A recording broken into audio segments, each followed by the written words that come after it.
Bobo C Tiberius here, wrapping up a 2-3 finish in a Modern League. It is May 20th when we're wrapping this one up, 2019. We overall saw that Soul Sisters is still chock full of bad matchups. The deck struggles against more of the field than it probably should. We saw what it can do when it's at its best, getting some pretty big wins against great decks and humans and Grixis Shadow. Those are all decks you can expect to see at the top tables, but you can also expect Tron there, and we saw what happens against Tron. You can also expect combo decks there like Scapeshift, and we saw what happens against combo. You can expect that it's about 40-60.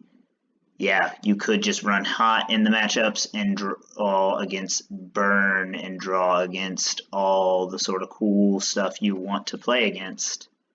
Or you could just get got by the deck's worst matchups. I think this list is really incredibly fun, though, with the bounce creatures and the bugler. My only real concern is the Serra Ascendants. We cited them out in every matchup. They did win us a matchup, but it was just so rare that we were at 30 life and not already super ahead of the game. So it's really hard to justify those slots. Obviously, you would like those slots to be Auriok champions.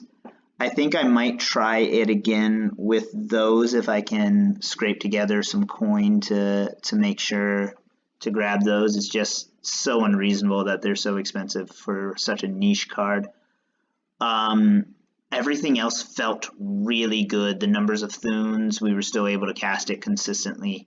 The Sisters, we almost always started with one in hand, so 8 is a good number.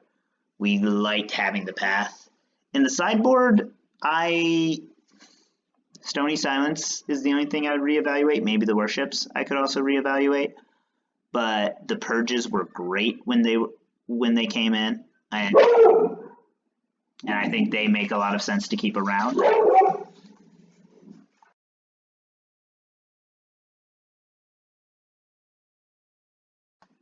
Apologize for that.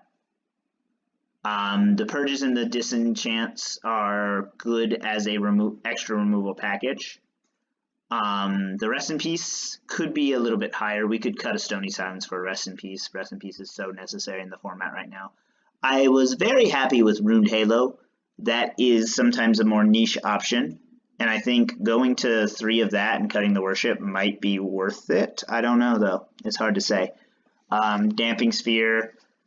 At some point, you got to ask yourself if it's really worth it to sideboard against Tron just to be,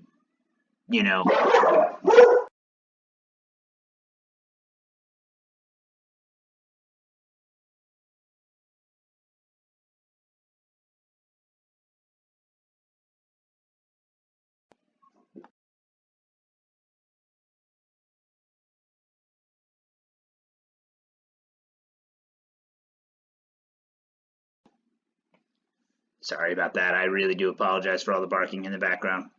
But back to what I was saying, there's an argument for more Rest in Pieces and more Runed Halos. There's an argument for, do you bring in Damping Sphere, which is such a good card?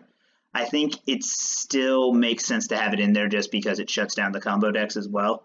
So it justifies itself enough, and then you bring it in against Tron. That's pretty much it. I'll be trying another league with Soul Sisters, hopefully before May wraps up. And I think we're going to try a black-white version where we cut the bounce creatures for Sorin and token generators. I think in that build we cut the monuments as well. So it's going to look very different.